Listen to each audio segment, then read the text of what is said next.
Bismillahirrahmanirrahim. Assalamualaikum warahmatullahi wabarakatuh. Salam sejahtera, selamat siang.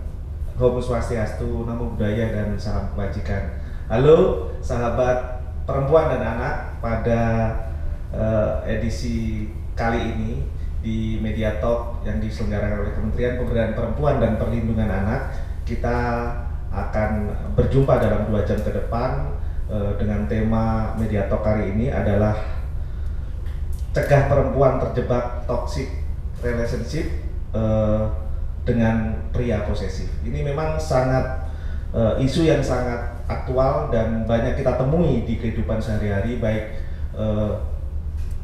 kalangan anak muda hingga yang sudah berkeluarga. Mungkin nanti dalam 2 jam ini kita akan membahas lebih lanjut apa dan bagaimana dan siapa saja yang berpotensi melakukan hubungan yang penuh ancaman lah, biasanya ada intimidasi segala macam. Karena di edisi Jumat 17 Februari 2023 di Coworking Space ya, Kementerian Pemberdayaan Perempuan dan Perlindungan Anak ini, kita sudah hadir dengan narasumber yang sangat kompeten, narasumber yang paling tahu lah dengan isu kali ini, khususnya dalam hal perpacaran, dengan Asisten Deputi Perlindungan Hak Perempuan dalam Rumah Tangga dan Rentan, Ibu Eni Widianti. Selamat siang Bu Eni. Kasus kekerasan terhadap dalam berpacaran ini memang sangat banyak ditemui di kehidupan sehari-hari, dialami oleh banyak orang, kemudian khususnya kalangan muda, mbak-mbak yang di sini, mas-mas dan bapak-bapak ataupun yang sudah berkeluarga pun mungkin bisa menemui hal seperti ini. Kita akan berdiskusi bersama dalam 2 jam ke depan. Kita akan membahas ini, termasuk apa saja sih yang boleh dan tidak boleh dilakukan, karena di Kementerian Pemberdayaan Perempuan dan Perlindungan Anak ini mengatur hal ini, dan sebagai bentuk perlindungan negara ya, negara hadir ke kehidupan masyarakat termasuk di dalam hal berpacarannya Bu. Mungkin untuk lebih jelasnya saat ini sudah bersama saya Bu Eni, bisa dijelaskan Asisten Deputi Perlindungan Hak Perempuan dalam Rumah Tangga dan Rentan, Bu Eni Widianti. Monggo Bu.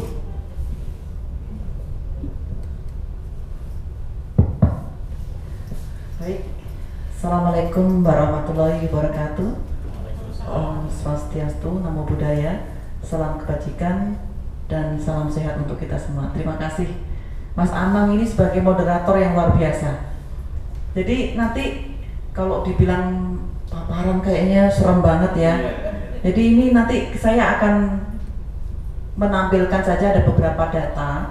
Katanya kalau banyak yang bilang kalau speak always with data gitu ya, karena kalau nggak pakai data tuh orang apa iya bener kan diragukan gitu. Nah nanti selama cerita yang nanti akan saya sampaikan ini, kalau memang ada kok begitu kok begini gitu ya silahkan ya, bisa langsung mungkin begitu ya, biar bisa ini bisa langsung didalami lagi gitu ya. Iya, jadi tidak serius banget, jadi serius maupun santai, serius tapi santai, karena suasananya juga mendukung Bu, mendung tipis. betul. Monggo Bu. Baik, ini temanya sangat menarik ini, cegah perempuan terjebak toxic relationship ya, dari laki-laki posesif ya. Jadi kalau dibilang toxic relationship itu apa sih?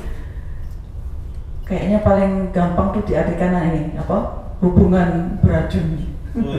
Hubungan yang dia yang paling posesif, yang paling menekan gitu kayak Bu ya, atau ya, ada betul. Bentuk intimidasi ya Bu ya. Iya betul, karena kan toxic itu berarti beracun, artinya kalau sekarang manusia sehat aja kalau kena racun tadinya sehat jadi nggak sehat kan. Iya. Nah itu intinya. Nah bisa ini kalau nanti ini tampil ya, bisa di next slide ya. Di awal itu saya ingin selalu mengingatkan sebetulnya, karena ternyata ini uniknya nih Mas Nanang. Oh iya. Ternyata tidak semua orang tahu penduduk kita tuh berapa sih gitu. Jadi 270 juta. Nah sekarang perempuannya berapa? Di setiap pertemuan saya sering dengan simpelnya nanya, perempuan itu ada berapa sih? Lebih banyak atau lebih sedikit? Lebih banyak gitu ya. Berapa banyaknya? 4 kali lipat gitu. Kok bisa begitu gitu? Tapi ternyata ya ini data. Ternyata perempuan itu setengah dari penduduk Indonesia, kurang dikit lah ya. Jadi hampir dibilang planet 50-50 kita ini, laki-laki 50%, perempuan 50%. Nah, yang di sini datanya menunjukkan anak 84 juta. Nah, kalau perempuan dan anak ditambahin nih, jadi 65% dari penduduk Indonesia.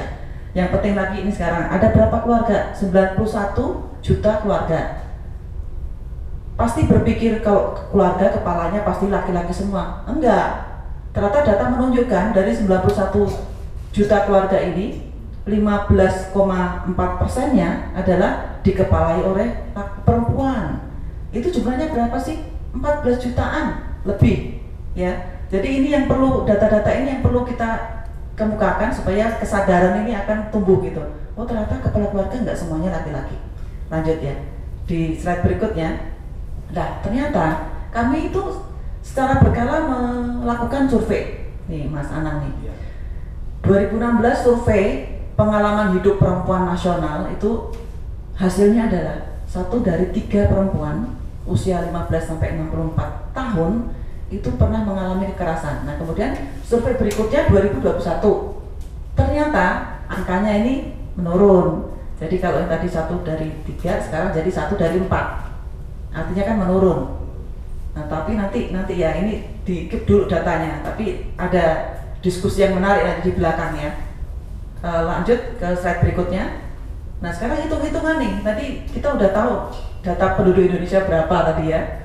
Nah ternyata dari persentase yang 33,4% tadi menurun menjadi 26%, artinya turun 7,3%. Itu berapa orang sih sebenarnya kalau hitung-hitungannya? Berarti perempuannya ada berapa yang mengalami kekerasan? Nah sekarang kita hitung sekarang dengan data BPS. Perempuan usia 15 sampai 64 tahun itu menurut sensus ada berapa? Ternyata 93 juta.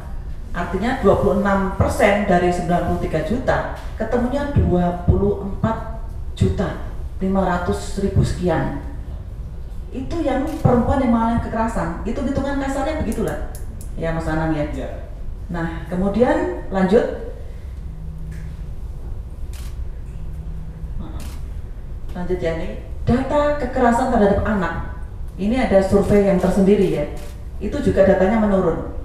Jadi yang dari 60 sekian persen ya 62 sekian persen. Nah, ini turun baik anak laki-laki maupun anak perempuan. Tetapi kemudian kita melihat bahwa penurunannya lebih banyak yang anak laki-laki. Nah, yang anak perempuan lebih tinggi. Kesimpulannya apa? Anak perempuan mengalami kekerasan yang lebih banyak ya, lebih banyak anak perempuan mengalami kekerasan dibandingkan dengan anak laki-laki gitu. Data ini menunjukkan seperti itu. Lanjut. Ini data-data ini menarik ya. Nah kemudian tren angka kekerasan terhadap perempuan dan anak berdasarkan pengaduan. Nah sekarang bedanya tadi survei dengan hitung-hitungan ketemu 24 juta. Nah sekarang dengan pengaduan. Artinya apa? Pengaduan itu ya kalau ngelapor. Kalau nggak ngelapor ya berarti nggak masuk ke sini, begitu ya. Nah ternyata angkanya ya ratus-ratusan begitu. Nah ini kalau dikumpulkan 1 tahun ya angkanya ribuan ya. Jadi 1010 kasus. Nah kemudian meningkat menjadi 2.300 sekian kasus. Jadi pertanyaannya kok meningkat? Nah maksudnya meningkat yang melapor. Berarti ada peningkatan kesadaran. Tetapi masyarakat sudah mulai aware ya Bu ya. Berani. Tapi ini masih angkanya ribuan loh ya. Tadi kita punya angka 24 juta. Artinya apa? Masih jauh sekali dari kenyataan. Lanjut lagi. Nah ini data kekerasan seksual perempuan dan anak berdasarkan pelaporan. Lagi-lagi pelaporan ya yang masuk ke dalam simfoni. Ini tahun 2022, artinya setahun yang lalu, maksudnya dalam kurun 1 Januari sampai 31 Desember tahun 2022. Kekerasan terhadap perempuan 11 ribuan ya. Kemudian yang dialami anak-anak 16 ribuan. Kemudian, nah ini kita akan kembali lagi ke ini baru angka ribuan. Sementara kita sudah tadi punya data 24 juta. Lanjut. Nah, ini yang kita sadari bahwa itu ternyata fenomena gunung es. Tahu ya gunung es ya? Kalau pacarannya sudah keras gitu, sudah mengancam melakukan intimidasi, mungkin pas rumah tangganya bisa begitu, bisa lebih parah. Betul. Nah ini yang namanya gunung es tuh saya walaupun belum pernah melihat juga ya, tapi bisa membayangkan. Yang kelihatan tuh cuma sedikit pucuknya doang, tapi yang besar sekali itu malah nggak kelihatan. Nah ini lanjut nih, kita masuk nih. Jadi apa sih sebetulnya toxic itu relationship tuh di slide berikutnya, coba langsung ya. Nah ini kita sebelum ke sana kita harus ngelihat dulu yang dimaksud dengan kekerasan tuh apa saja. Kadang-kadang kan pikir, oh kalau nggak dipukulin ya berarti nggak kekerasan ya. Tapi cuma dibully, nggak kekerasan nggak. Tapi ada 4. Jadi ada kekerasan fisik, psikis, kekerasan seksual, dan penelantaran rumah tangga. Itu semuanya kekerasan ya. Lanjut. Nah ini kalau kita ingin mengedepankan apa, memahami dulu kerentanan perempuan, kemudian ada masalah perlindungan dan dampaknya, juga sumber solusinya. Jadi ini sebetulnya kita udah mengidentifikasi dan pentingnya membangun sistem pencegahan dan sistem penanganan. Nah ini lanjut. Nanti kita bisa kembali lagi ke sini, tapi kita lanjut dulu ke pembahasannya. Ini data kekerasan terhadap perempuan ini sangat menarik. Tadi ya yang dilaporkan. Jadi sepanjang tahun 2022 dari 10.000 jumlah korban kekerasan terhadap perempuan, ternyata 1.151 kasus yang pelakunya adalah pacar. Nah ini yang menarik nih, ternyata pelakunya malah pacar ya. Kan persentasenya lumayan besar ini. Nah lanjut. Ini semakin menarik nih kayaknya. Nah, ini kalau sudah mulai pacar nih kan, teman-teman media yang hadir nih ada sebagian besar yang sudah masih pacaran, ada yang belum, mungkin bisa antisipasi ya Bu ya. Betul. Karena jangan sampai setelah pacaran sudah tahu media talk kali ini, mereka nggak ngerti bahwa itu sebenarnya bentuk dari kekerasan. Iya. Nah kita kembali nih, jadi ternyata yang namanya toxic relationship tadi kita kembali ya, jadi hubungan yang nggak sehat nih sebenarnya. Nah kemudian ternyata banyak remaja nih yang terjebak di dalam situasi seperti ini. Jadi kalau dibilang tuh yang seperti apa sih gitu ya? Kita tadi udah diskusi ya, kalau sama pacaran tuh apa namanya, posesif gitu ya, posesif. Namanya posesif tuh pokoknya ini kalau laki-laki punya pacar perempuan gitu ya, nggak boleh punya teman laki-laki yang lain, kecuali muhrimnya gitu ya. Saudaranya, bapaknya boleh ya, bapaknya kan laki-laki ya. Saudara laki-lakinya boleh, tapi kalau teman laki-laki yang lain nggak boleh. Kemudian di medsosnya diliatin terus gitu ya. Kalau sampai ada nama laki-laki di situ jadi temennya, langsung minta itu di blok gitu ya. Kan seperti itu. Atau bekasnya, atau bekas pacarnya. Oh apalagi bekasnya ya, mantan terindah gitu ya, nggak boleh, langsung di blok gitu. Nah seperti itu yang kemudian hubungan yang toksik ini, itu yang kemudian ini menjadi pemicu. Ini sebetulnya sepertinya kalau kita bicarakan sekarang simple kok, ini kan permasalahan yang sepele. Oh tidak, ternyata hal-hal yang kemudian di kemudian hari menjadi sesuatu yang fatal itu dimulai dari hal-hal yang dianggap sepele seperti ini. Nah oleh karena itu kita diskusi kali ini itu penting untuk ada penyadaran dari teman-teman, terutama yang remaja ya, remaja ini banyak remaja di sini ya, iya. Yang masih mencari-cari pacar atau masih menimbang-nimbang mau terima apa enggak ya gitu. Itu sebetulnya perilaku ini sudah kelihatan dari masa perkenalan, itu sudah kelihatan. Nah sekarang ini data lagi ya, jadi yang sebaya ini Jawa Timur itu melakukan survei 100 remaja dan ternyata ini menyatakan bahwa 41% dibentak.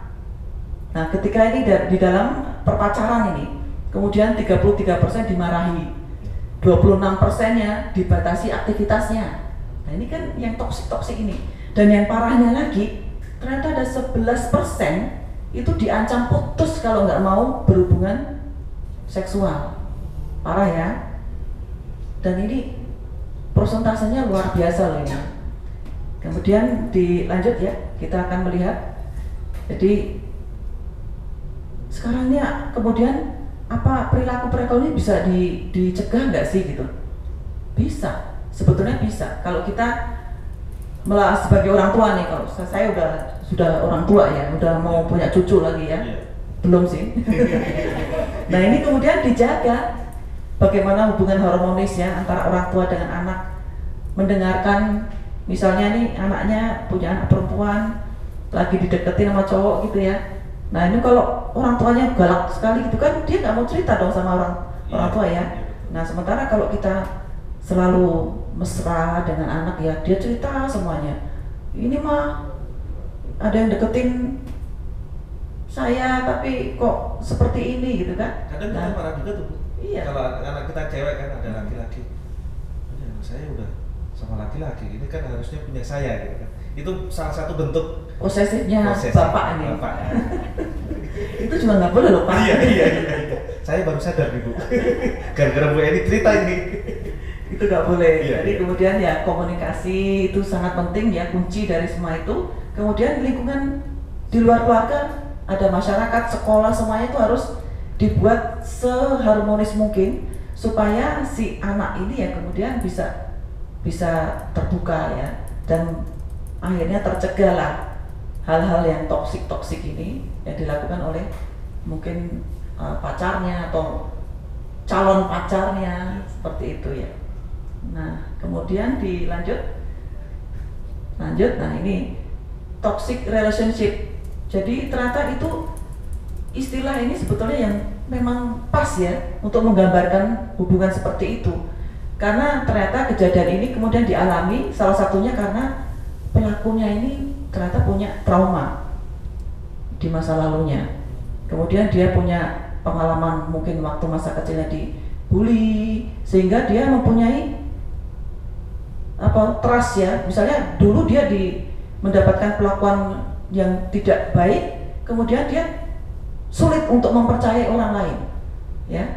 Nah karena sulit mempercayai orang lain, dia menganggap misalnya perempuan yang menjadi pacarnya ini pasti bohong, ini pasti nggak setia, ini pasti apa. Jadi kemudian dia mempunyai perilaku yang membatasi supaya wujud dari kasih sayangnya tuh jadi toksik gitu Pak. Sementara saya itu mau menunjukkan kalau saya itu cinta, kenapa kok malah dianggap toksik? Nah sementara ekspresi dari cinta yang dia sampaikan itu salah akibat dari pengalaman tadi, masa lalunya tadi. Nah ini sementara kalau dibiarkan terus-menerus itu berbahaya. Jadi kita sudah sering membaca ya berita-berita, ternyata nggak tahu akar permasalahannya, cerita awalnya, terus tahu-tahu ada seorang remaja perempuan bunuh diri ya, minum racun di atas makam ayahnya, kan seperti itu. Itu ternyata begitu ditelusuri ada toxic relationship itu yang kemudian menjadikan fatal akibatnya. Nah lanjut ya, ini sedikit lagi nih. Jadi penyebabnya apa? Penyebabnya tadi udah saya sampaikan, masa lalunya ada perundungan, kemudian ada gangguan mental kemungkinan. Lanjut. Nah sekarang ini hubungannya dengan kekerasan perempuan apa? Ini sangat terkait ya, karena yang namanya toxic relationship mungkin nanti akan ada yang tanya, apa iya toxic relationship itu hanya dialami oleh perempuan kemudian pelakunya laki-laki gitu ya? Apa nggak ada sebaliknya? Ada, pasti ada. Jadi pelakunya perempuan, korbannya laki-laki, ada. Jadi tidak harus selalu korbannya perempuan ya. Nah ini, tetapi kasusnya adalah lebih banyak yang korbannya adalah perempuan. Jadi ini selaras dengan laporan yang ke Simfoni. Simfoni itu ternyata korban kekerasan tidak hanya perempuan, tetapi ada laki-lakinya.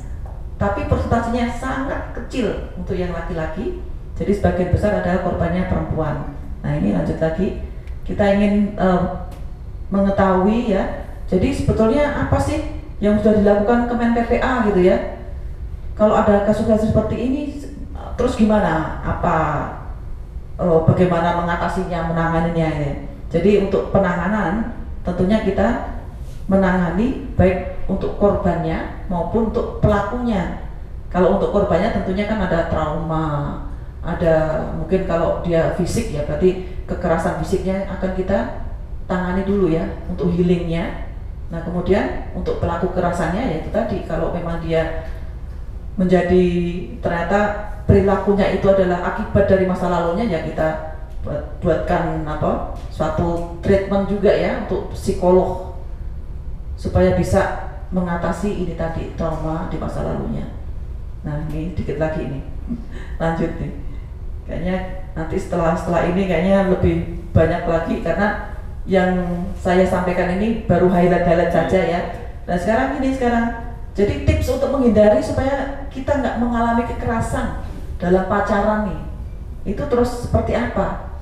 Nah sebetulnya kalau diucapkan tuh kayaknya mudah, tapi saya yakin ya dilaksanakan susah. Tidak semudah itu dilaksanakan. Karena betul. Rata yang lihat Bu. Betul. Oh ini ganteng, oh ini cantik. Biasanya kita terbius dengan itu. Betul. Jadi yang ini mencoba kita tuliskan di sini ya. Kenali dulu pasangan secara menyeluruh. Nah itu kan kayaknya gampang banget ya.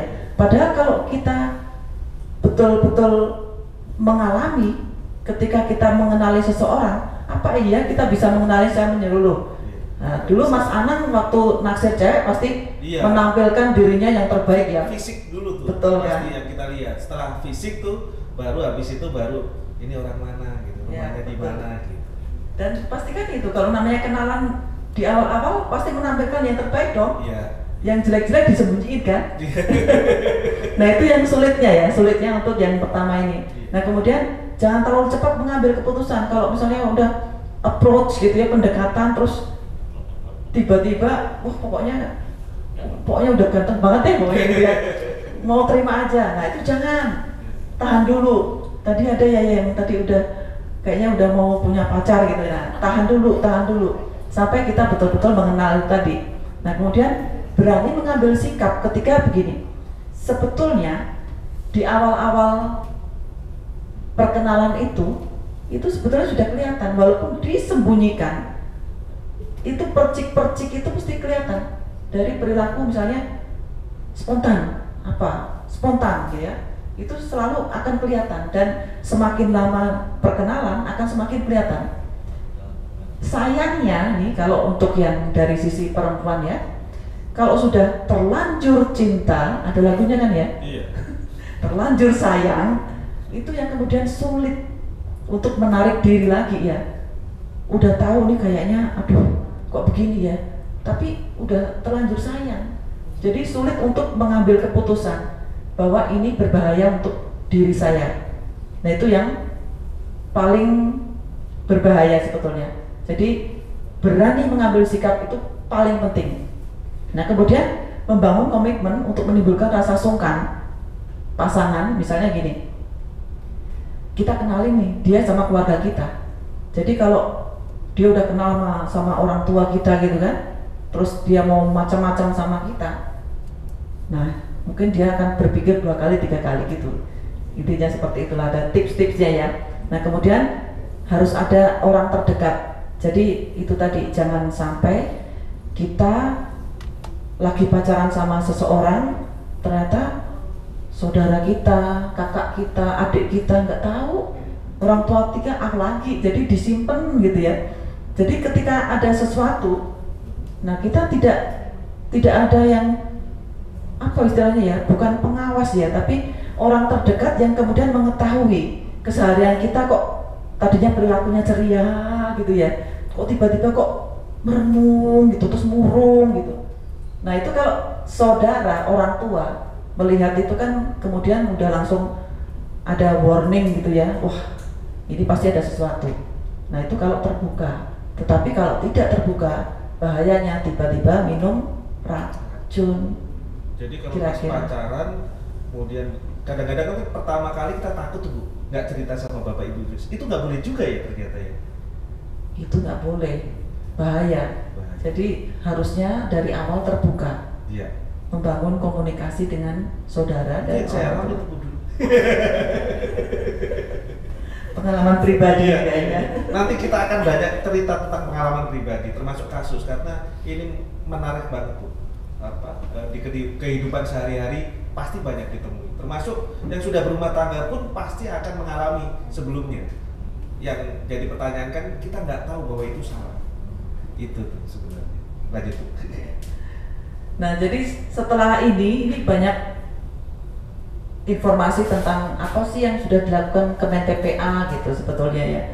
Jadi saya bisa ditampilkan, tapi saya akan sekilas saja. Jadi komitmen pemerintah itu udah nggak kurang-kurang. Intinya yang ingin ditampilkan di slide ini itu seperti itu. Jadi nggak cuma dari Kemen PPA, bahkan dari Presiden. Jadi Presiden itu sudah mengidentifikasi ada permasalahan yang sangat penting yang harus bahkan Presiden itu memberikan arahan langsung kepada Menteri PPPA. Ada 5 arahan ya. Yang pertama, peningkatan pemberdayaan perempuan dalam kewirausahaan berperspektif gender. Artinya apa? Ini tentang kemandirian perempuan sangat penting. Nah, kemudian yang kedua, peningkatan pengasuhan anak oleh orang tua dan keluarga ya. Jadi ibu dan keluarga. Yang ketiga, nah ini kita relevan dengan tema kita, penurunan kekerasan perempuan dan anak. Ketiga, kemudian yang keempat itu tentang pekerja anak, dan yang kelima adalah tentang perkawinan anak yang ternyata masih tinggi dan itu menjadi penyebab. Jadi penyebab juga ternyata itu yang kemudian dia akan mengalami menjadi korban kekerasan. Jadi karena dia dinikahkan waktu umur anak-anak, nah kemudian dia belum siap dong secara mental, secara fisik, secara segalanya belum siap. Nah kemudian yang terjadi adalah apa? Toxic relationship lagi oleh suaminya, karena dia masih anak-anak ya, dianggap relasi kuasanya jauh, kemudian suaminya semena-mena gitu, dia dibatasi mobilitasnya, nggak boleh ini, nggak boleh itu ya. Nah kemudian berakhir dengan kekerasan. Jadi ini semua 5 ini arahan Presiden langsung. Terus apalagi, bahkan itu tidak hanya itu, jadi kemudian diturunkan lagi dalam ratas tanggal 9 Januari 2020 ada lagi lebih khusus lagi, bahkan Kemen PPA diberikan 2 tugas tambahan. Jadi melalui Perpres nomor 65 ini, apakah itu? Jadi 2 tugas tambahannya, penyediaan layanan rujukan akhir bagi perempuan korban kekerasan, dan yang kedua penyediaan layanan bagi anak yang memerlukan perlindungan khusus. Jadi 2 tugas ini yang kemudian menjadi tambahan tugas bagi KPPA. Karena apa? Ya ini dipandang ini kasus penting sekali gitu. Bahkan nah setelah ini akan ada terbitlah undang-undang tindak pidana kekerasan seksual. Nah ini kan yang oleh masyarakat kemudian menjadi perhatian, karena apa? Ditetapkan itu ketika kita tahu di media ya, kalau kita mundur lagi beberapa tahun lagi mungkin masih ingat ya, kasus-kasus kekerasan seksual di perguruan tinggi banyak sekali, di masyarakat, di semuanya. Jadi di semua ranah publik, KDRT di keluarga ya, di perguruan tinggi, di sekolah gitu banyak sekali. Nah kemudian ini menjadi perhatian, keluarlah ditetapkanlah undang-undang TPKS itu. Begitu. Mungkin itu dulu atau gimana? Ya, tadi sahabat perempuan dan anak, ini tadi penjelasan Bu Eni memang sangat mungkin nanti bisa dielaborasi. Ternyata memang banyak kasus-kasus yang tidak jauh dari kita, kehidupan sehari-hari pasti mengalami. Ternyata memang ujungnya kekerasan, mulai dari pembunuhan, kekerasan seksual itu dari masa pacaran. Mungkin nanti kita bisa elaborasi lebih detail terhadap ini, karena Bu Eni ini sangat mengerti. Dan mungkin saya dulu Ibu nanya Ibu, karena biasanya kalau berpacaran itu pasti saya juga alami itu. Pertama karena cinta itu Bu, yang akhirnya kaum perempuan itu tidak berani menolak. Misalnya salah satu contoh, ketika saya pacaran dulu tuh, zaman dulu nggak ada WA ya, SMS kalau nggak salah. Itu dapat SMS dari mana? Terus kemudian jangan telepon laki-laki itu salah satu bentuk tadi tuh toxic Betul. relationship itu. Iya. Oh. Iya, betul. Betul. Jadi sepertinya kok kayaknya biasa aja kan dia gitu. Iya. Kirain biasa aja Bu, padahal itu nggak boleh ya sebenarnya. Iya. Terus yang kita harus lakukan dong, apa kita pacaran tapi kayak syariah atau gimana tuh? Atau jangan-jangan nggak usah pacaran langsung ta'aruf? Kalau itu masing-masing ya. Jadi ada yang memilih untuk pengenalan dulu, pacaran dulu, itu silakan. Tapi ada juga yang nggak boleh pacaran itu. Jadi menurut penilaian dari apa namanya hatinya gitu ya, setelah istiqoroh gitu ya, nah itu kemudian memilih seseorang untuk menjadi istrinya atau suaminya gitu, terus diputuskan untuk segera menikah, itu nggak masalah. Tapi ya yang namanya toxic tadi jangan lupa, tidak hanya di pacaran loh. Iya. Toxic relationship itu setelah menikah pun toxic relationship itu bisa terus terjadi, bahkan sampai ke yang sudah dewasa ya, pasangan yang sudah dewasa, bahkan yang sudah tua itu bisa terjadi. Jadi tadi yang pertanyaannya itu apa itu nggak boleh kalau terus mau ini kan pacar saya kalau melarang dia punya WA-nya kirim WA ke orang lain ya, yang itu cowok lebih ganteng lagi ya dari Mas Anang gitu ya, itu kan saya cemburu gitu ya. Nah itu coba direfleksikan kembali, mengapa saya harus berlaku seperti itu? Coba sekarang ya. Nah, pasti jawabannya adalah karena saya tidak percaya. Benar nggak? Iya. Betul nggak? Kenapa saya berlaku itu? Karena nggak percaya. Mesti pikirannya negatif, ya, negatif thinking tuh. Ini WA-WA-an pasti dia pacaran juga sama dia ya. Berarti kan tidak ada rasa percaya. Nah sekarang itu sebetulnya kembali lagi yang tadi ya, kalau menurut teorinya itu karena kenapa seseorang sulit untuk mempercayai orang lain? Ternyata ada trauma masa lalu, sesuatu yang kemudian membuat dia tidak bisa mudah percaya orang lain. Apalagi ini kan kalau udah jadi pacar bukan orang lain lagi dong, orang istimewa dong ya, kan lebih dekat dengan kita. Kok sampai dengan pacar kita aja nggak bisa percaya? Kenapa? Karena ada trauma masa lalu. Sekarang itu mulai diolah, jadi dilatih bisa. Kalau sudah menyadari ya, ternyata saya ada kekurangan ini, kenapa saya tidak bisa percaya? Nah itu kemudian bisa di manage ya. Gimana caranya supaya kepercayaan itu bisa diberikan? Seseorang kalau dipercaya itu justru akan menjaga kepercayaan. Sebaliknya, kalau dilarang, dicurigai, ya sudah, sekalian aja kan begitu. Akhirnya putus Bu. Nah ada lagi teman saya Bu, sampai sekarang ini masih ada, mungkin nggak saya sebut nama ya. Jadi dia waktu zaman pacaran itu suka berantem. Jadi laki-lakinya posesif banget. Sampai kemudian di jenjang pernikahan sampai seperti itu, sampai sekarang. Kemudian dia menikah dan masih terjadi tadi KDRT-nya terjadi terus tuh sampai sekarang. Nah dia itu sampai ke kantor itu sampai bilang, saya itu kalau keluar kantor seperti keluar penjara. Kalau keluar rumah seperti keluar penjara. Jadi bayangkan ketika di rumah itu berarti seperti neraka. Nah mungkin apa namanya ada tips Bu dari Bu Eni yang sebagai banyak menangani kasus seperti ini atau menemui kasus seperti ini, bagaimana sih seharusnya, karena sudah rumah tangga, kalau mungkin dicerai mungkin urusannya beda kan. Ada tips nggak Bu bagi orang kayak begini nih? Ini sekalian curhat Bu. ini berarti yang perempuan ya, yang masa di penjara itu.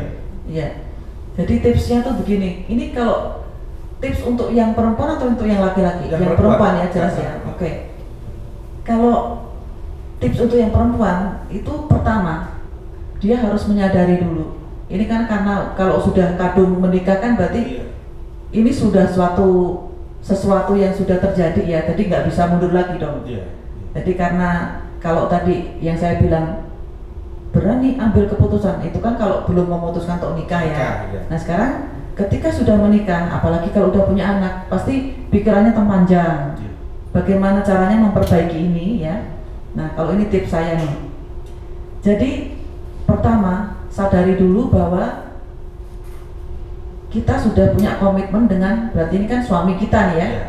Sudah punya komitmen dengan suami, dan sadarilah suami bertindak seperti itu tuh berarti ya itu tadi ada sesuatu di masa lalunya. Jadi kita ada diturunkan dulu rasa marahnya, kecewanya, turunin dulu ya. Tapi kita menaikkan rasa pengertiannya dulu. Oh, mengerti itu dulu. Nah, kemudian ketika ini kan mesti yang namanya emosi-emosi itu timbul ada pemicunya kan. Nah, pemicunya apa dulu? Mungkin waktu itu misalnya nih, kenapa kok saya kalau di rumah seperti di penjara, dilarang ini, dilarang itu. Oh, saya ingat-ingat kenapa ya dulu ya.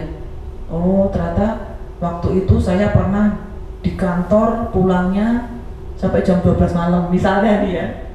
Itu yang terus membuat dia tiba-tiba yang biasa aja terus langsung jadi overprotective gitu.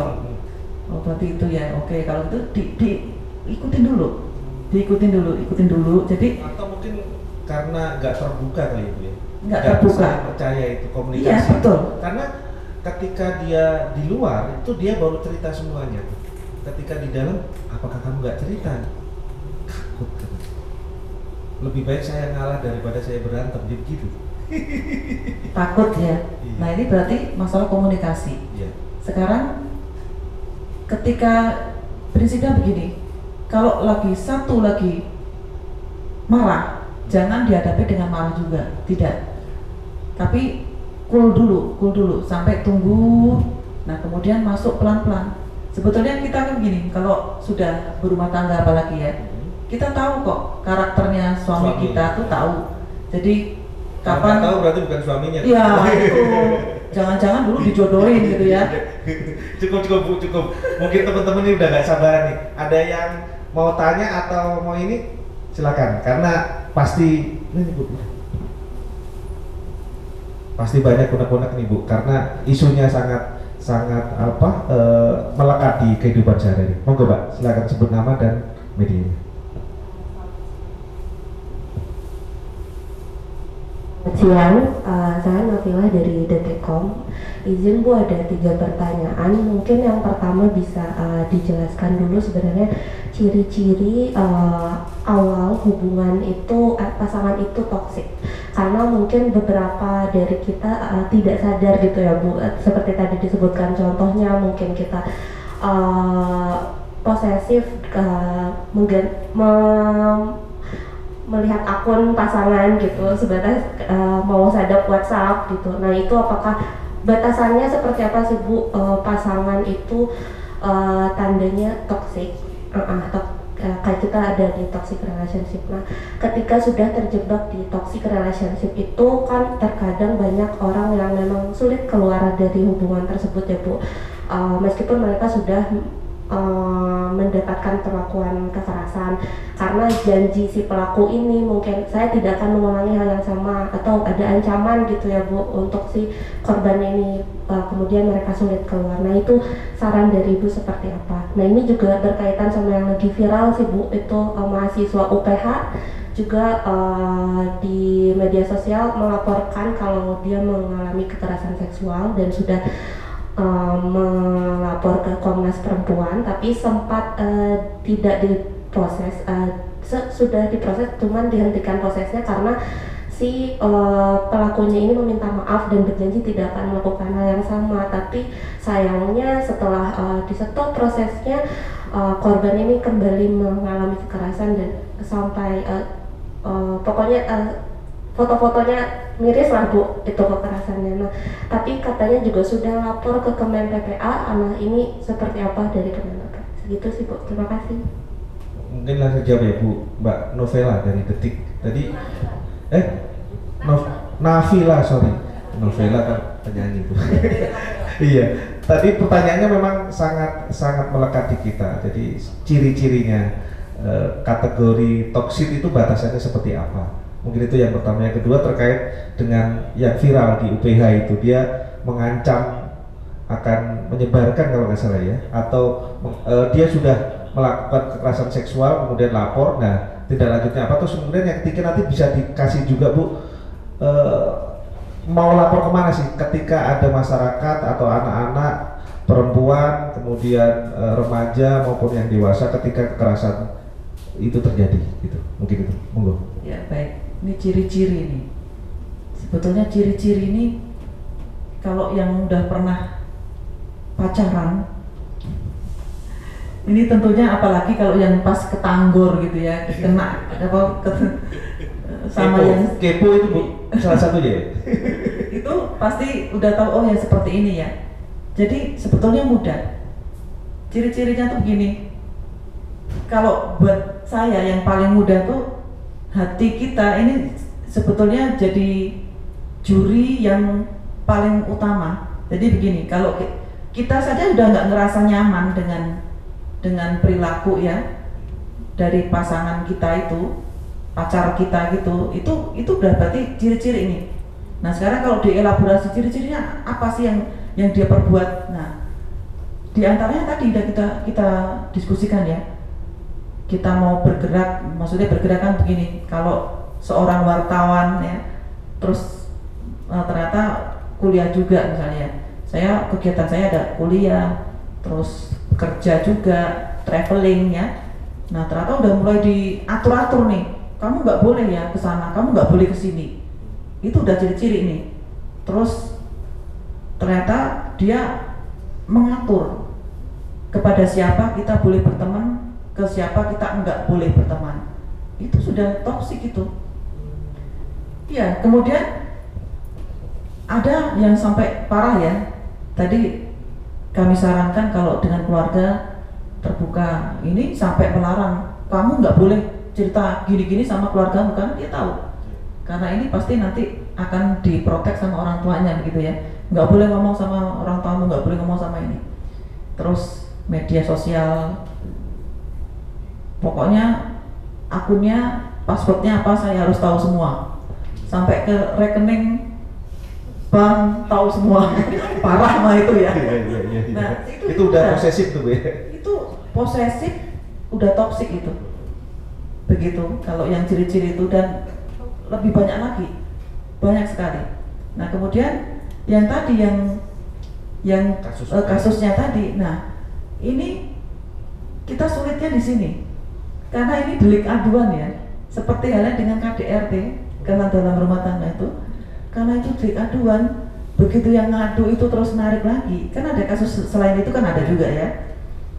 Nah itu terus udah diproses, nah kemudian ternyata si pelakunya ini wah minta maaf, terus biasanya ya supaya dia narik aduannya tuh berjanji tidak mengulangi lagi, pokoknya tobat gitu ya. Akhirnya kan belas kasihannya timbul nih ya, terus ditariklah aduannya. Ya sudah, yang tadi diproses itu nggak bisa dilanjutkan, jadi terus mentah lagi. Apa yang terjadi? Dia dipukulin lagi, terjadi kekerasan lagi, terus dia lapor lagi, diproses lagi. Pada akhirnya begitu, seperti itu, tarik ulur. Nggak bisa ya Bu, jadi kalau kita melihat di tetangga kita digebukin sama suaminya misalnya, kemudian kita lapor gitu, boleh nggak? Yang lapor tetangganya? Iya, bukan pelaku atau korbannya. Ya, yang lapor tetangganya, boleh nggak? Boleh. Jadi gini, kalau jadi pengalaman juga bagi teman-teman, atau kan kita hidup bermasyarakat, ada tetangga gitu, kadang-kadang anaknya digebukin gitu, itu kita lapor boleh apa enggak, atau memang ada yang lapor itu harus orang tuanya atau saudaranya dia gitu, biar kita tahu juga. Iya, ini makanya kalau biasanya yang melaporkan adalah si korbannya, si korban. Nah tapi dalam hal KDRT ini ya berarti korbannya itu yang harus lapor. Tadi pertanyaannya, orang lain boleh melaporkan enggak? Kalau itu terjadi kekerasan bisa, ya jadi karena delik aduan ya, berarti bisa diadukan oleh orang lain. Nah tetapi yang terjadi di KDRT itu biasanya begini, yang menjadi korban kan si istrinya gitu ya misalnya ya. Nah terus dia yang mengadukan, terus dia menarik. Nah kemudian apakah terus orang lain tetangganya mengadukan terus mau diproses? itu nggak bisa terjadi seperti itu ya. Nah, makanya ini sebetulnya sekarang ini kami sedang mereview lagi ya. Jadi undang-undang tentang KDRT kok seperti ini kan berarti kita menyadari ada satu celah ya. Nah, ini kita akan ulas lagi ya, review lagi supaya ini bukan delik aduan. Jadi kalau memang sudah terjadi kekerasan ya berarti ini mau yang jadi korban lapor atau tidak, ini akan tetap diproses. Seharusnya kan begitu. Jadi tidak menunggu sampai korbannya berkali-kali sampai dia meninggal baru proses, kan seperti itu. Jadi pertanyaan Mbak Novela itu tadi ya, kalau sudah permintaan maaf, sudah kasusnya nggak dilanjutkan ya? Nah itu tadi kan aduan kan ya, aduan terus minta maaf, kemudian dicabut kan? Cabut ya nggak diproses, ya nggak bisa diproses. Mulai nggak diproses karena harus berhenti. Karena apa? Aturannya seperti itu, harus ada yang ngadu. Nah sekarang kalau ada temannya lagi ngadu, nah pasti pertanyaan polisi ini temannya apa nih, posisinya di mana, kan seperti itu ya. Iya. Kalau yang menjadi korban aja sudah bilang kalau saya bukan korban. Nah sekarang orang lain mau mengadukan itu kan buat penegak hukum kesulitan ya untuk mengidentifikasi. Jadi korbannya siapa nih? Kalau yang mengadukan adalah orang lain, itu yang menjadi penyebabnya dari ini. Karena hukum itu delik aduan Ibu ya. Betul. Iya. Masih seperti itu sampai saat ini. Mbak Novela menjawab atau ada yang kurang? Ada yang kurang? Tapi kalau dari Kemen PPA sendiri pendampingannya seperti apa ya kalau untuk Pendampingan nih kali Bu untuk korban. Korbannya lapor ke Kemen PPA apa yang dilakukan? Nah, ini karena tambahan tadi yang ini masih ada di sini nih. Jadi tambahan tugas Kemen PPA ini ada penyediaan layanan rujukan akhir ya bagi perempuan korban kekerasan. Jadi setelah ini perpresnya terbit, kami ada tambahan memang 1 unit layanan khusus untuk itu. Itu di KPPA, tidak hanya di situ ya. Jadi di dinas-dinas UPTD yang di daerah, provinsi, kabupaten, kota juga ada. Jadi jangan berpikir kalau hanya di KPPA jadi pusat, enggak, di setiap daerah ada. Jadi kami memberikan pelayanan, jadi penanganan kasus kalau terjadi seperti itu kemudian melapor ya. Nah, nanti akan ada assessment pendampingan. Jadi dia akan butuh apa? Itu sampai ditangani ya. Kalau misalnya dia ternyata misalnya begini, dia di rumah dikejar-kejar sama suaminya sehingga nggak tahu lagi sembunyi di mana gitu ya. Nah, kita juga ada rumah aman. Jadi rumah aman kita sediakan juga bisa di situ sementara ya. Sementara, nah kemudian ada pendampingan psikologi ya, psikoklinis ya. Itu sampai dengan setelah penanganan itu, trauma healingnya selesai, itu pun kita akan dampingi lagi bagaimana supaya dia dapat terintegrasi sosial kembali. Jadi sembuh secara psikisnya, kemudian kalau dia ternyata belum mandiri secara ekonomi ya, kita akan linkkan dengan bagaimana ada pelatihan pemberdayaan secara ekonomi, misalnya UMKM dan yang lain-lain juga begitu. Oke. Menjawab Mbak? Ada lagi tuh, masih nambah nih, karena memang iya. Ini karena lekat banget nih. Tadi kan sebenarnya keluar kalau orang yang memang sudah terlanjur terjebak di toxic relationship ini kan sulit keluar dari hubungan itu ya Bu. Tapi sebenarnya si pelaku toxic relationship ini bisa sembuh nggak sih Bu? Apa karena mungkin mereka sekali melakukan kekerasan pasti dia kedepannya akan seperti itu terus karena mungkin ada latar belakang trauma tadi yang disebutkan, itu gimana sih Bu? Sembuh ya? Mungkin ada levelnya kali Bu. Ada level 1, 2, 3 gitu kan, sampai yang ke 10 itu mukul. Moga Bu. Ya, kalau pertanyaannya bisa sembuh atau enggak, itu pertanyaan sama seperti ketika ada orang yang sakit bisa sembuh apa enggak? Ya bisa sembuh, bisa juga enggak. Tergantung dari tadi Pak atau levelnya. Atau kambuh-kambuhan gitu. gitu. Ya itu karena ini suatu penyakit sebetulnya, penyakit psikis sebetulnya tadi karena trauma atau karena dari lingkungan keluarga yang mungkin dia melihat figur dari bapaknya atau Orang ibunya, tuanya yang dulu orang memperlakukan tuanya, anaknya ya. betul, yang temperamental gitu, dan dia mendapatkan kekerasan sejak kecil, mungkin ya seperti itu, secara nggak sengaja dia akan terbawa menjadi pelaku juga, gitu kan? Nah, sekarang pertanyaannya saya lebih sempitkan lagi, tadi bisa sembuh atau tidak? Ya, saya jawabannya bisa iya, bisa sembuh, bisa tidak. Sekarang bagaimana caranya biar dia bisa sembuh, gitu ya? Pertama-tama dia memang harus mendapatkan penanganan supaya dia menyadari kalau memang dia ada permasalahan. Nah, dengan pendampingan, tentunya yang ahli ya. Kalau saya yang dampingin ya nggak bisa. Ada ahlinya. Kalau dari KPPA, ahlinya itu di bagian apa? Di bagian ya ini yang penanganan tadi, penanganan korban, layanan korban kekerasan, perempuan korban kekerasan. Jadi ada ahli klinis, psikologi klinis, ada ahli apa. Jadi memang ada di situ ahli-ahlinya. Bagaimana pendekatan dia, kemudian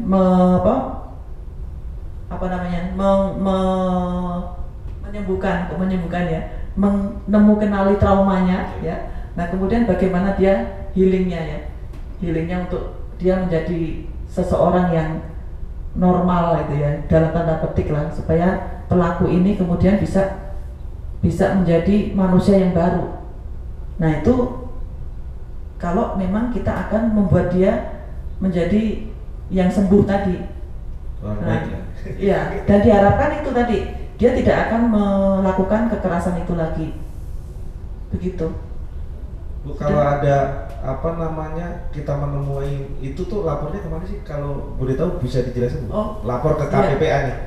Belum sampai ya ke ini Sapa 129.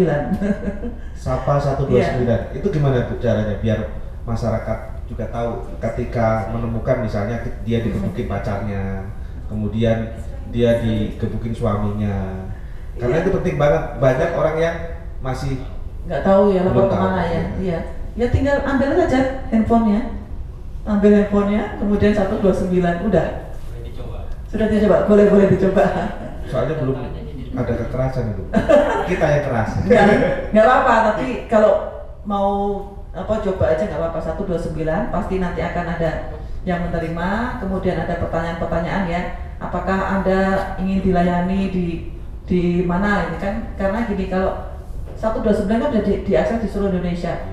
Nah, ketika dia ada di, katakanlah di Indonesia bagian timur ya, misalnya provinsi NTB gitu. Nah, berarti nanti dia akan diarahkan ke unit yang terdekat.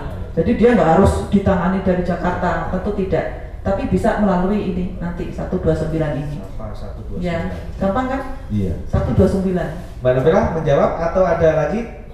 Iya. Jadi kalau ada korban kekerasan, pemerintah menyediakan Sapa 129. Jadi telepon, kemudian nanti akan diarahkan di daerah manapun biar masyarakat juga tahu bukan kasus kekerasan terhadap pacar, tapi semuanya bisa dilayani ya Bu ya. Ada yang lain mungkin pertanyaan seputar ini? Nah, ini banyak Bu. Ini kayaknya ini kayaknya korban kekerasan. enggak, bercanda. Monggo.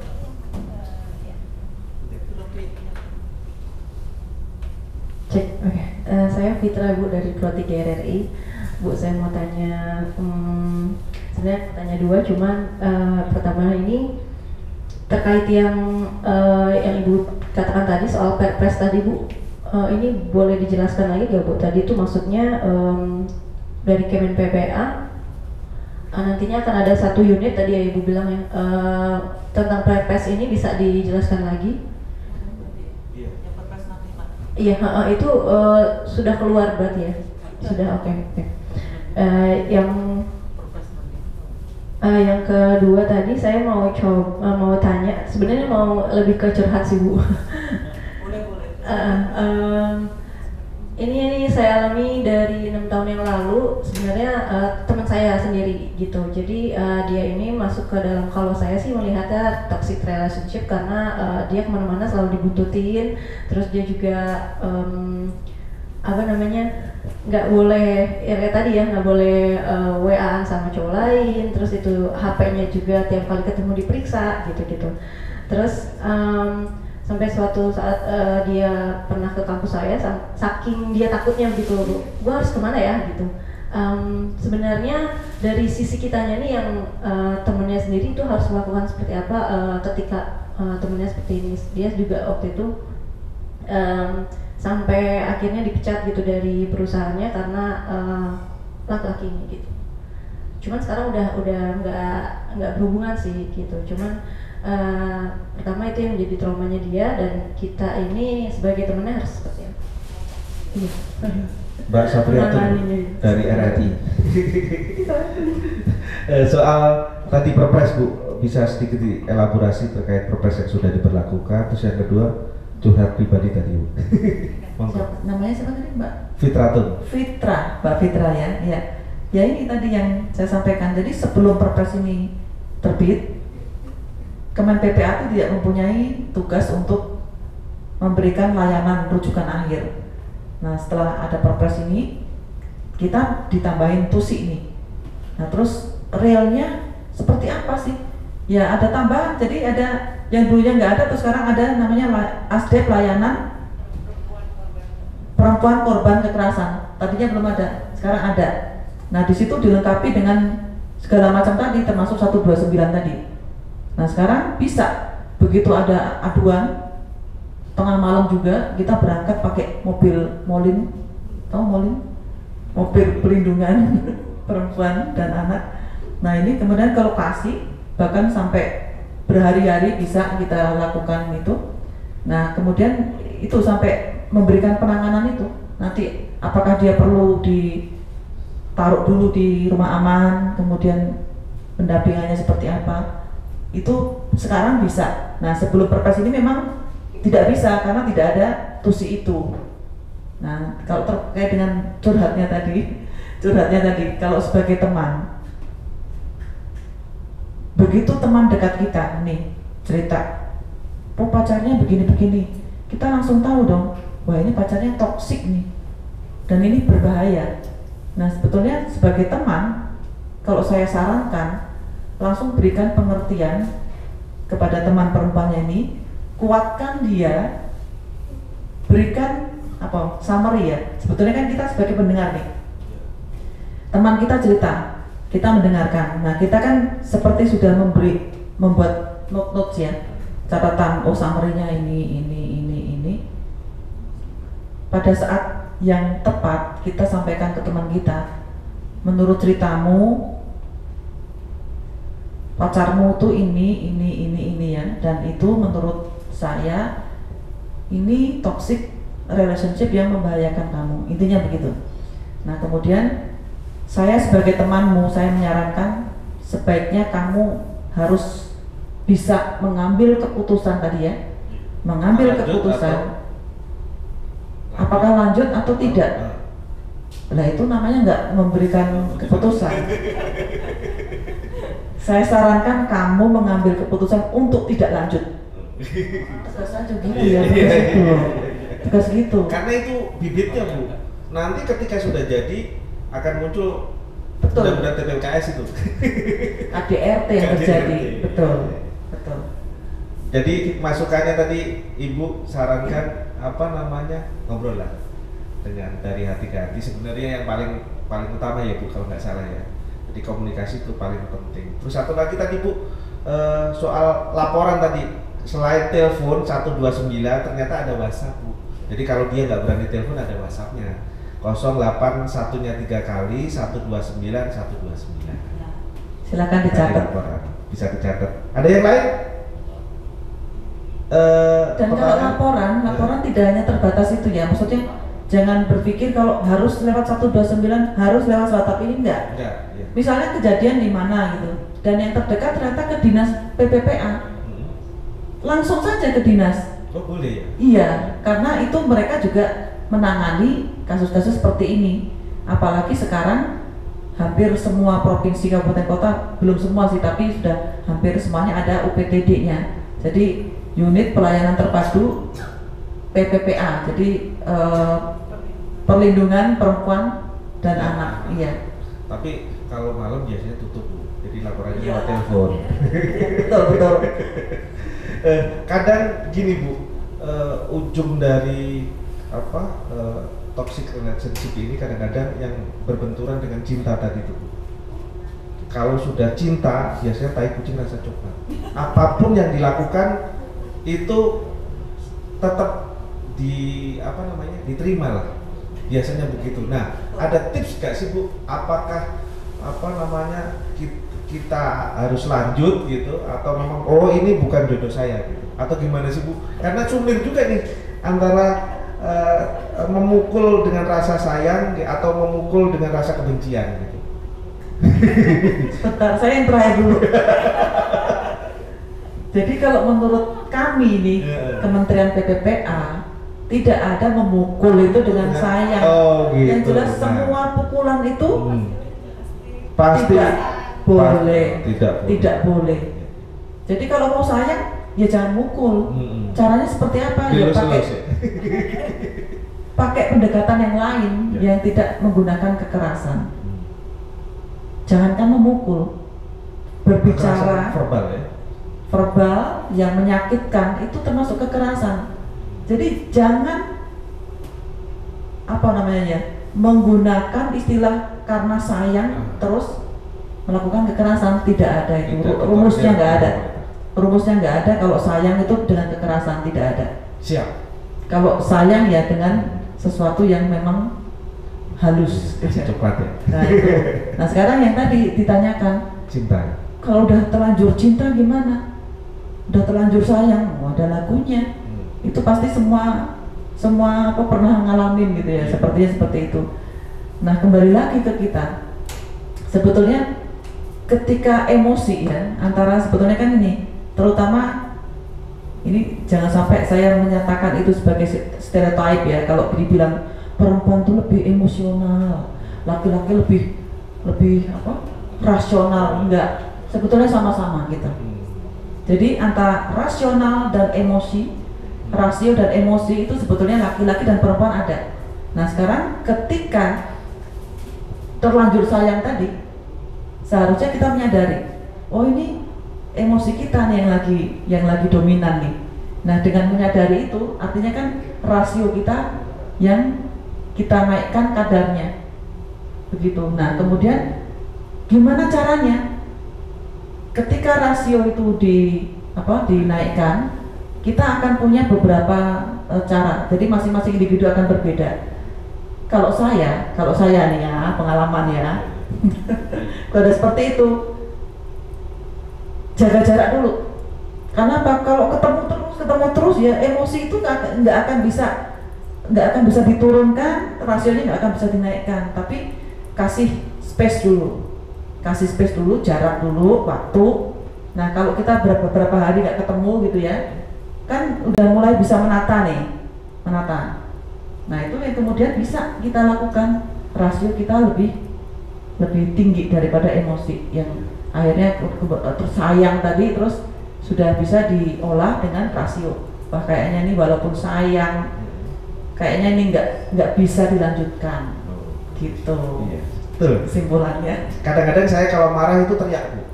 Kalau nggak gitu mukul tembok, tapi tangan saya sakit Bu. Kadang-kadang. Ada pertanyaan lagi? Oh tuh ada Bu. Mungkin ada, kalau itu terakhir ya Mas ya. Oke, terakhir biar karena waktunya panjang nih. Ya terima kasih, saya Lilis dari suara.com. Izin Bu ini, terkadang di hubungan toxic relationship itu perempuannya atau korbannya merasa bisa mengubah pasangannya gitu. Nah kalau dari pendapat Bu ini sendiri, anggapan seperti itu benar nggak sih gitu? Kalau misalnya kita tuh bisa mengubah, atau terutama mungkin bagi yang sudah hubungannya itu udah lama gitu, jadi merasa kayak gue bisa deh mengubah dia gitu. Nah lalu kalau misalnya dampaknya apa sih Bu bila misalnya ketika masih pacaran tuh udah kelihatan toksik tapi dilanjutkan sampai jenjang pernikahan gitu, mungkin dampak jangka panjangnya akan jadi seperti apa? Lalu pertanyaan ketiga, tadi kan sudah diberitahu telepon dan cara laporannya gitu, tapi ada berkas yang harus disiapkan tidak Bu oleh korban, misalnya terkait berkas apa yang harus dilengkapi, apakah perlu ada bukti visum, foto, rekaman atau seperti itu gitu untuk memperkuat laporannya gitu. Terima kasih. Mbak Lilis dari suara.com. Itu Bu, pertanyaannya tadi apakah dia bisa mengubah gitu. Kayaknya ini pacar idaman nih Bu. Wah ya ini. Jadi pertanyaannya kalau bisa mengubah ya. Ini sayangnya saya nggak punya data. Saya nggak punya data ya. Jadi sebetulnya apakah ini kembali pertanyaannya, apakah seorang manusia itu bisa berubah? Kalau punya perilaku yang toksik tadi ini sekarang kita kembali ke individu nih. Apakah bisa berubah? Kalau saya bilang bisa. Bisa. Tergantung dari tadi toksiknya itu sekadarnya, levelnya apa. Nah, berarti kalau memang akan berubah tergantung dari kadarnya itu berapa lama dia akan bisa berubah yang mengurangi toksiknya tadi. Nah, kemudian yang kedua tadi, kalau pacarnya ini mau merubah dia, apakah mungkin? Nah, sekarang saya kembalikan ke Mbak Lilis lagi nih. Sejauh mana Mbak Lilis akan punya kesabaran dan waktu untuk mengharapkan perubahan itu? Karena apa? Ini juga akan menjadi suatu pertimbangan yang panjang ya. Ketika harapannya dia merubah, ternyata nggak berubah-berubah, kan kecewa juga ya. Dan ternyata pada saat itu juga sudah ada keterlanjuran, udah terlalu lama. Terus akhirnya ya sudah memutuskan untuk menikah. Tadi pertanyaan kedua, kalau udah kadung nikah, terus gimana kan gitu? Sama kayak kasus saya, teman saya. Nah itu, kalau udah menikah bagaimana? Nah ini, nah, berarti kan itu effort seumur hidup tuh nanti untuk merubah itu. Temen, oh saya pria yang baik kok, kan kota pena. Iya itu, tapi gini, kalau memang serius ya, ternyata pengen merubah ini nih, kayaknya emang ini jodoh saya misalnya. Itu kalau saran saya ya jangan, kecuali kalau psikolog ya, psikolog klinis gitu, punya keahlian itu. Kalau tidak ya bisa diajak bersama-sama untuk ke psikolog klinis itu supaya merubah itu tadi. Kalau pengen gratis, Sapa 129. Sapa 129. Biar gratis. Mbak Lilis ada lagi? Yang mau laporan ya? Butuh gambar, foto, video gitu. Kalau lapor saja belum butuh apa-apa ya, nggak ada yang harus diupload gitu, nggak ada. Pokoknya lapor aja dulu. Nah nanti akan ada yang menghubungi. Jadi terkait dengan itu tadi, lokasinya di mana, terus nanti dia akan ada yang mandu pokoknya. Nanti harus apa. Tapi di saat melapor tidak perlu apa-apa dulu, jangan khawatir. Tapi nggak mau lapor dalam waktu dekat kan ya? Ini dari tadi Bu yang nanya, yang masih itu single. Iya. Mungkin ada yang curhat yang sudah berkeluarga. Biasanya ini karena ini pasti akan terjadi, nggak mungkin tidak pernah terjadi. Mungkin berani cerita apa enggak gitu, atau berani bertanya atau tidak. Dari ibu-ibu, bapak-bapak, ada yang mau tanya nggak? Ini kategori toksik, kekerasan dalam rumah tangga atau seperti apa? Ada nggak? Nggak ada ya? Kalau nggak ada mungkin Bu closing statement biar teman-teman mengerti dengan tema kita. Oke. Yang paling mendasar ini sebenarnya saya ingin berpesan kepada teman-teman perempuan ya, terutama yang masih remaja ini, yang masih sebetulnya belum menyadari ketika dia menghadapi sebuah toxic relationship tuh dia tidak menyadari. Nah mudah-mudahan dengan melihat tayangan ini ya, kemudian bisa merefleksikan apakah hubungan yang sedang dijalani ini sebuah hubungan yang toxic relationship.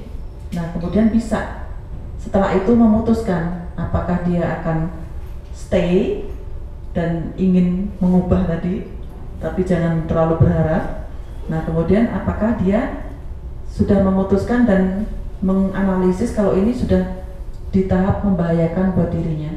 Jadi beranilah untuk mengambil keputusan, dan ketika ternyata kekerasan itu sudah terjadi, jangan pernah takut ya, beranilah untuk melapor, speak up, dare to speak up, itu yang sangat penting. Dan itu ternyata kalau kita berpikir itu kan gampang, tidak, ternyata itu hal yang paling sulit dilakukan oleh seorang perempuan, apalagi yang masih belia. Mungkin itu Mas Anang. Terima kasih, tepuk tangan untuk Bu Eni Widyawati, Asisten Deputi Perlindungan Hak Perempuan dalam Rumah Tangga dan Rentang.